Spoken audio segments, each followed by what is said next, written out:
Équilibre vie pro, vie perso, c'est effectivement dans les 0,5 ans de vie de mariage, clairement quelque chose pas forcément évident à mettre en place, à articuler. Et puis forcément, on découvre une réalité nouvelle de la vie conjugale, on a des projets. Donc je vais essayer ce soir de vous présenter deux points. Le premier point, c'est l'équilibre. Le deuxième point, c'est comment faire.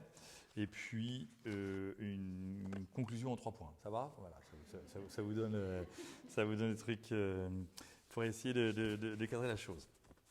Tout d'abord, si je m'arrête juste sur le titre, eh bien, équilibre, c'est forcément un élancement, et quand on parle d'équilibre, c'est forcément un risque. D'accord ? C'est-à-dire que quand on parle d'équilibre, ça ne veut pas dire statique, et donc on est toujours en mouvement, et c'est absolument essentiel de saisir que sous le regard de Dieu, sous le regard de mon conjoint, je suis en mouvement, et donc cette recherche de l'équilibre, ce n'est pas une recherche statique. Donc ça, je pense que vous vous en rendez bien compte, notamment quand il y a des enfants qui arrivent, hein, il n'y a plus rien de normal. Mais voilà. Et donc quand on parle d'équilibre vie pro, vie perso, c'est en fait pour avoir un regard lucide sur sa vie, sur la vie de son conjoint, et aussi sur les enjeux de l'entreprise, les enjeux du travail dans lesquels on s'est engagé. Et puis comme chrétien, on se souvient aussi de ces grandes discussions de Jésus sur l'organisation de la vie religieuse, où Jésus rappelle, en créant de la furie, que le sabbat est fait pour l'homme et non pas l'homme pour le sabbat. Le sabbat, c'était le jour du repos, c'est le jour du repos. Et donc, parmi les grandes difficultés, c'est qu'on avait mis, les Juifs avaient mis sur le jour du sabbat un certain nombre de contraintes, d'interdits, qui rendaient du coup ce jour contraignant. Et donc, le repos, qui était fait justement pour pouvoir reprendre de l'équilibre, discuter, etc., était devenu, ou est devenu encore quelque chose de très très difficile à suivre, Et donc, il faut pouvoir, dans cette question de l'équilibre vie pro, vie perso, repérer aussi quels sont ces rythmes qui sont en nous. On l'a entendu, hein, il y a des rythmes actifs, hyperactifs, des rythmes plus lents, des rythmes différents, des rythmes sur des horaires, etc., qui sont tous extrêmement donc divers. Mais le fait de les connaître, c'est avoir la représentation pour moi-même de ce rythme que mon conjoint a et que nous avons, nous, ensemble dans le couple. Mais effectivement, ce dont on se rend bien compte, pour terminer ce premier point, c'est qu'on a tous une difficulté par rapport à la course qui semble s'imposer à nous, qui s'impose à nous aujourd'hui, notamment parce qu'on se rend compte assez vite qu'il y a les bosseurs et puis il y a les autres. Hein, et que si on est dans le groupe des bosseurs, on va vite être énervé par les autres à côté, qui, comme par hasard, vont avoir plein de temps de faire plein d'autres choses que nous, on aimerait pouvoir faire, mais voilà. Hein, il y a les bosseurs et puis les autres. Bon, je ne vous parlerai pas des autres. Et puis, sinon, vous ne seriez pas là ce soir. Hein, voilà. Donc, et puis, on voit bien que dans la difficulté ou dans les difficultés quotidiennes, on a celles qui sont liées à nos obligations. Et quand on rentre dans la vie conjugale, eh bien, mine de rien, on choisit de se donner aussi des obligations. Hein, on a signé à la mairie, on va prendre soin l'un de l'autre, c'est une obligation, c'est la loi française. Et puis sous le regard de Dieu, il peut y aussi y avoir des obligations qui nous sont données. Et puis il y a bien sûr toutes les difficultés quotidiennes qui sont liées aux difficultés des imprévus, dont on a l'impression qu'ils sont parfois plus nombreux que les obligations qu'on avait déjà essayé de cadrer. Alors comment faire ? Eh bien, plusieurs petits points. J'enfonce peut-être les portes ouvertes, mais bon, même sûrement, mais parce que voilà. Le premier point, en fait, il faut toujours le rappeler. Je rappelle, le premier point, c'est la communication dans le couple. Alors, quand je dis ça, communication dans le couple, ça m'énerve moi-même de le dire comme ça.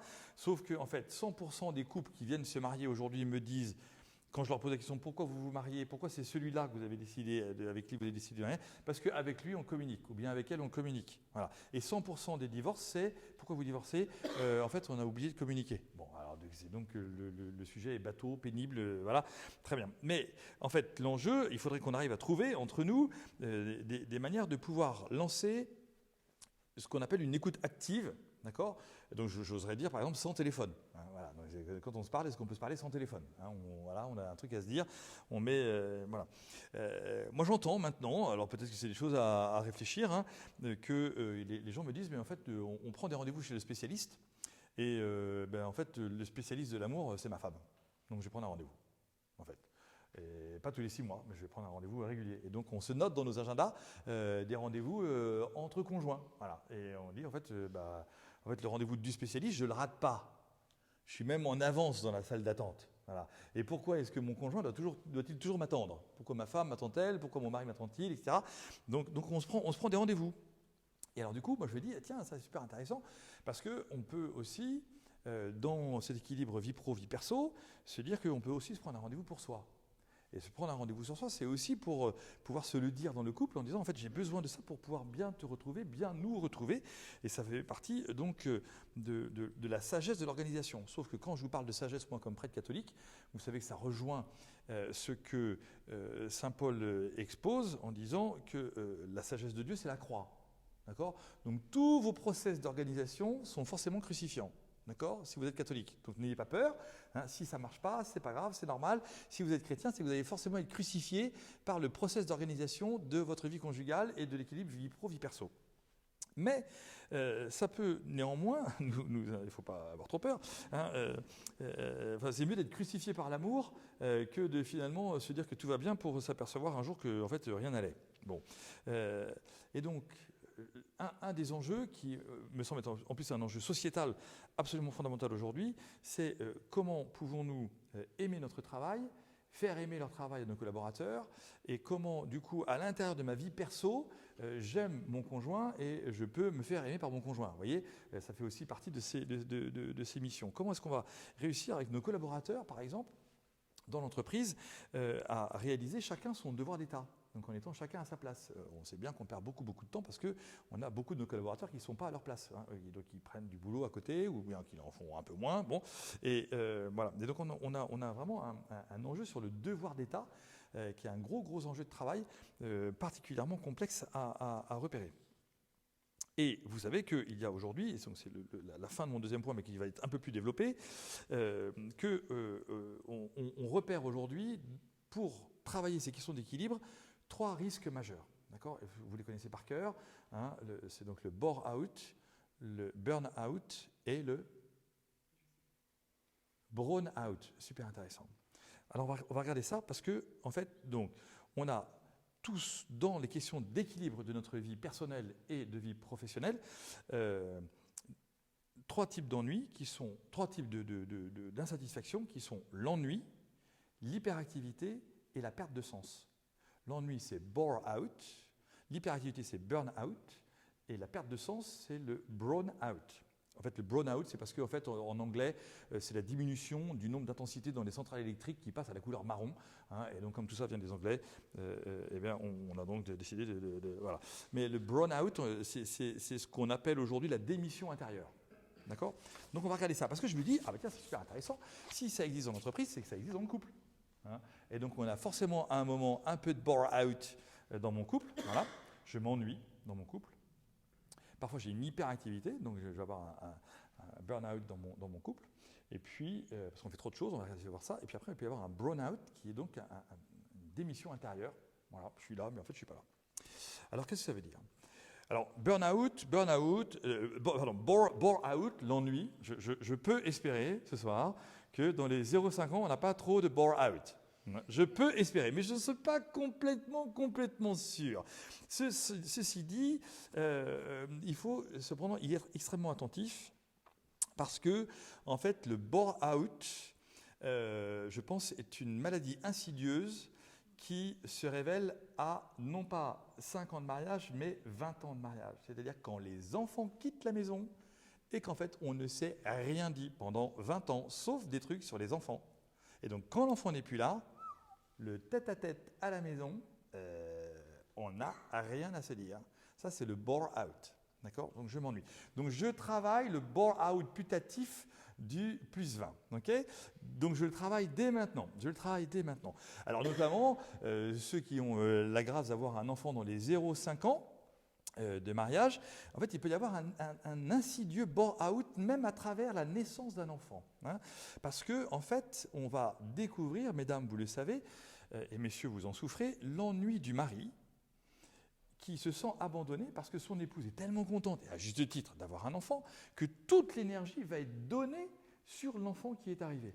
Et donc le mari va se dire, c'est normal, elle a entendu 9 mois, c'est magnifique, il est là, je la laisse s'en occuper. Et en fait, je la laisse s'en occuper, mais en fait, qui s'occupe de moi? Et donc je peux avoir un bore-out conjugal, dont je vais avoir du mal à l'exprimer à mon épouse, alors qu'en fait, j'aimerais qu'elle puisse l'entendre. Et j'aimerais pouvoir le lui dire avec mes mots, moi, d'homme, d'accord. Je ne suis pas que le géniteur, je ne suis pas l'étalon local. Voilà. Donc j'ai quelque chose à dire. Voilà. Et j'ai quelque chose à dire sur les premiers jours de l'arrivée de cet enfant et de ce que ça signifie. Et si on me le retire en me disant, mais toi, tu ne peux pas comprendre, et voilà, en fait, si, je peux comprendre. Voilà. Donc, effectivement, il faut faire extrêmement attention dans la question du bore-out, c'est la question une espèce de solitude conjugale liée à l'investissement ou au surinvestissement sur l'enfant, qui fait qu'on n'ose plus se dire en vérité les choses dans la vie conjugale. D'accord ? Donc, premier point, j'insiste moins. Deuxième point, c'est la question du burn-out. Donc là, c'est ce qui nous concerne tous. C'est donc la surcharge d'activité permanente. Aucune pause dans nos vies de tous les jours. Aucune pause ni conjugale, ni familiale, ni amicale, ni associative, ni paroissiale. En plus, c'est la faute du curé, ça, on est bien convainc. Et donc, en fait, on a l'impression que notre vie est une vie d'astreinte. Et si notre vie d'amour devient une vie d'astreinte, l'équilibre vie perso, vie pro fait que les astreintes professionnelles vont multiplier les astreintes personnelles. Et elles vont rendre insupportable la réception d'astreintes personnelles. Parce que, alors que à notre chef ou à nos collaborateurs, on va dire hop, je lève le pied, je débranche. On nous apprend maintenant à faire des mails en disant si vous recevez ce mail après 18h, n'y répondez pas, répondez demain, débranchez, etc. Bon, bref, il y a tout ça qui nous est dit. Eh bien, comment est-ce que je fais à l'intérieur de ma vie conjugale pour faire en sorte que nous ne soyons pas liés qu'à des astreintes folles. Moi, j'ai entendu la semaine dernière des astreintes folles liées à ce week-end de Pâques infernal. Okay, avec donc le samedi de Pâques dans ma belle famille, le dimanche de Pâques dans ma famille, et parce que l'année prochaine, on inversera. Et donc, c'est juste l'enfer, parce qu'on a 400 bornes à faire, que mes parents ne vont pas à la messe, mais que moi, il me faut une messe de Pâques, et qu'on a décidé avec mon épouse qu'on irait à une messe de Pâques, donc n'importe laquelle. Mais non, pas n'importe laquelle, parce qu'on a une paroisse. Du coup, on fait quoi? Du coup, on s'est engueulé parce que, et on s'est levé à 4h du matin pour aller à la messe à 5h, et du coup, après, on fait 400 bornes, et on arrive, on est naze au repas chez les beaux-parents à midi, et on leur dit, en fait, on s'est levé à 4h du matin pour aller à la messe, vous êtes cinglés, voilà. Bon, bref, vous voyez. Donc voilà. Et puis après, on a donc ces burn-out de la relation avec les amis, où on se dit, en fait, depuis que je suis marié, je ne vois plus mes amis, donc du coup, on s'en rajoute, et puis parfois, on se dit des choses. Bref, attention, là, on a effectivement une vie qui pose des vraies questions sur lesquelles je vous annonce qu'en conclusion, j'essaierai de vous donner quelques petits éléments pour essayer de vous en sortir. Et puis, donc enfin, le burn-out, ça c'est, je pense, le drame de notre société actuelle, qui, de fait, en étant en perte de sens, aussi bien civilisationnel, politique, religieux qu'associatif, eh bien, en fait, on se dit, à quoi bon? Ça sert à quoi? Bon. Et donc, on perd le sens. Voyez, et or, vous êtes dans les 0,5 ans de votre vie conjugale, donc vous êtes vraiment dans un temps absolument essentiel de la réflexion, pour laquelle vous ne devez jamais penser que ça n'est pas nécessaire, sur quel est le sens de votre engagement. Donc, en fait, si je me mets à votre place, c'est quel est le sens de mon engagement, quel est le sens de son engagement, quel est le sens de notre engagement. D'accord ? Et il faut apprendre en permanence à faire jouer ces trois dynamiques. Si vous ratez une de ces dynamiques, en fait, vous allez avoir un trépied qui va se casser la figure parce que vous aurez scié un pied. D'accord ? Donc, quel est mon engagement, le sens de mon engagement, le sens de son engagement, le sens de notre engagement? Quelle écoute active avez-vous pour vous-même, pour votre conjoint et pour votre couple? Et comment parvenez-vous à vous le dire? Ça peut être simplement de se l'écrire un jour, d'exprimer quelque chose, mais c'est extrêmement important. Pour quelle raison est-ce que j'insiste sur ces points? C'est que nous nous rendons bien compte aujourd'hui que, en fait, si ces bore, ces burn et ces brown ne sont pas équilibrés dans la vie pro et la vie perso, vous avez 3 axes dérégulateurs jusqu'à la fin de vos jours qui risquent de plomber tout ce que vous ferez, aussi bien professionnellement que conjugalement. Le premier risque majeur, si vous ne travaillez pas ces points, ce sont les conflits de valeurs. D'accord ? Donc les conflits de valeurs, il y en a forcément entre vous. Parce que vous ne vous êtes pas marié avec votre clone. Vous n'avez pas été éduqué pareil. D'accord ? Donc forcément, c'est là que la belle-mère, la belle-famille, ton cousin, ton oncle, ton père, l'abruti, machin, la pièce rapportée, c'est là que ça explose. D'accord ? Donc quand vous avez un conflit de valeurs, réfléchissez d'abord à entre vous, d'où viennent effectivement ces questions. C'est que vous êtes soit dans un bore, soit dans un burn, soit dans un brown. Et il faut réfléchir à ça. Le deuxième point qui est plus compliqué encore, c'est que si jamais ces choses ne sont pas réglées, vous allez forcément rentrer dans des conduites addictives, de mauvais comportements.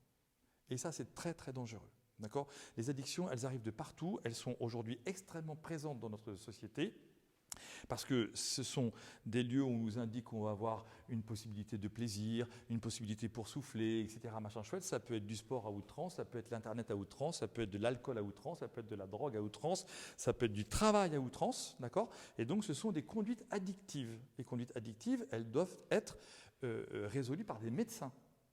Okay ? Il faut être très très clair sur ce sujet. Donc si vous sentez que vous entrez dans des conduites addictives, attention, parce que en fait, il faut absolument très très vite arriver à les saper, et il faut vraiment que nous ne pensions pas que ça n'arrive qu'aux autres. C'est beaucoup plus simple de pouvoir se le dire. Et puis le troisième point, qui est encore pire, c'est qu'on entre dans des risques de violence. Et donc on élève la voix. Et puis un jour, on tape le verre un peu fort sur la table. Et puis un jour, on claque une porte. Et puis un jour, on part pendant 2 heures sans donner d'informations, en disant je ne sais pas si je vais revenir. Voyez ? Et donc on a ces risques de violence entre parole et acte, mais aussi en omission. Et donc, il faut être particulièrement prudent. C'est pour ça que le sujet est excellent ce soir, hein, pour qu'on puisse oser se dire que, ben oui, en fait, nos cœurs sont des cœurs violents. Il faut quand même, arrêtons de penser qu'on va pouvoir créer une société non violente. C'est un leurre total. Hein.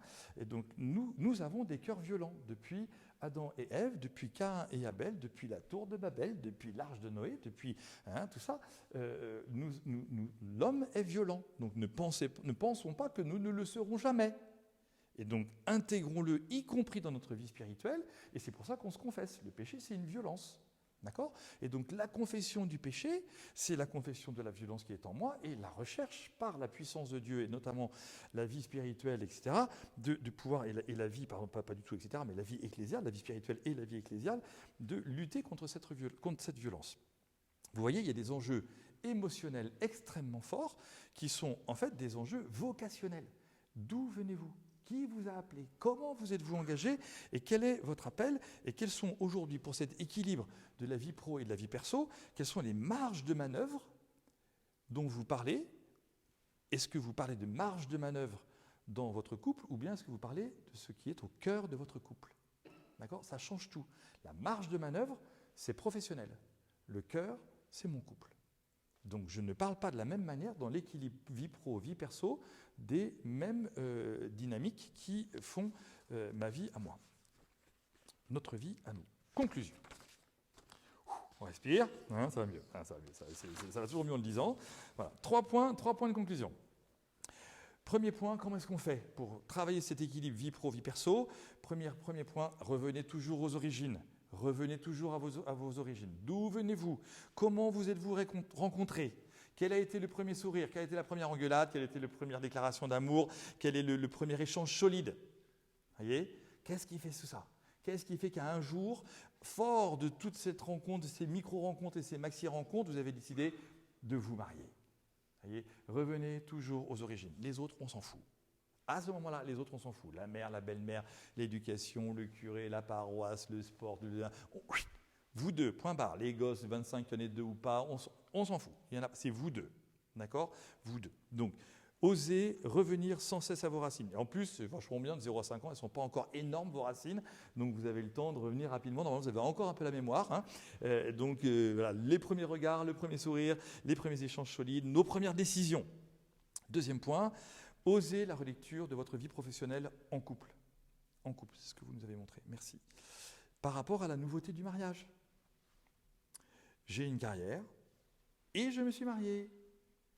Donc, puisque je dis que le mariage est un sacrement, ma carrière n'est pas un sacrement, donc j'accepte que la relecture de ma vie professionnelle soit faite par le sacrement du mariage. Petit exercice, vous allez voir, ça va être magnifique. Hein ? Voilà. Deuxième point, j'ose la relecture par l'essentiel. Donc soit je fais de la relecture par les marges, soit je fais de la relecture par le cœur. Et là, je vais pouvoir dire des choses. Et je vais pouvoir vivre des choses.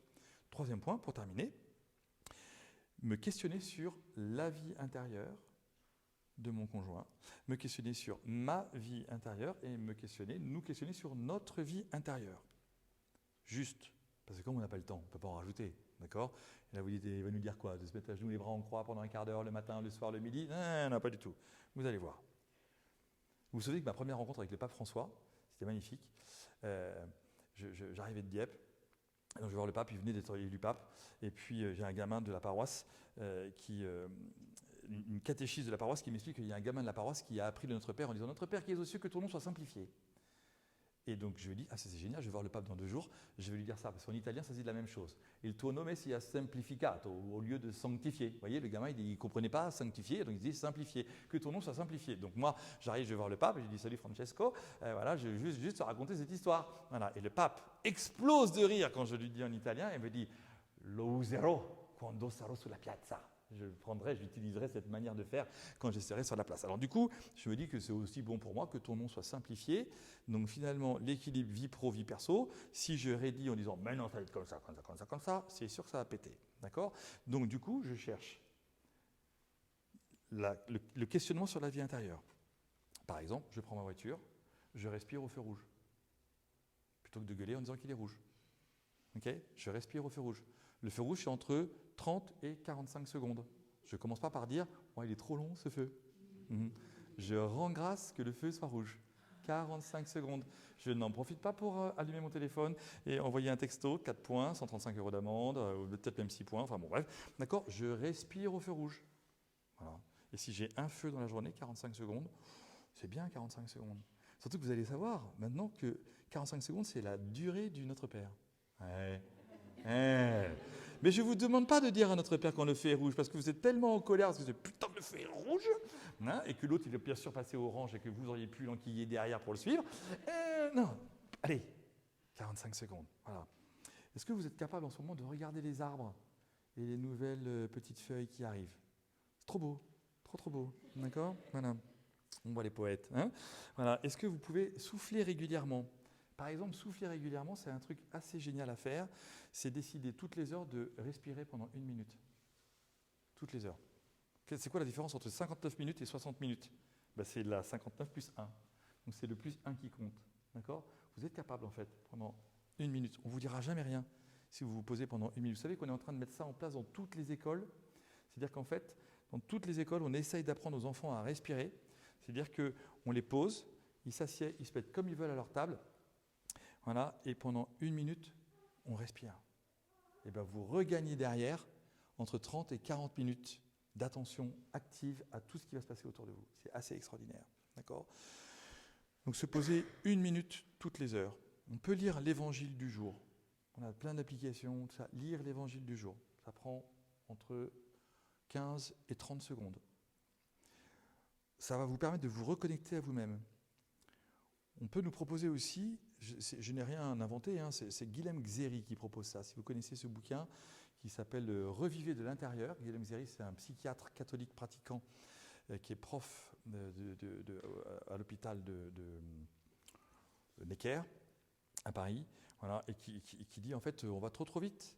Et donc si on se redonne des règles type carême, je vais faire nanana, mon Exodus 90 plus tout ça avec, ça marche jamais, d'accord ?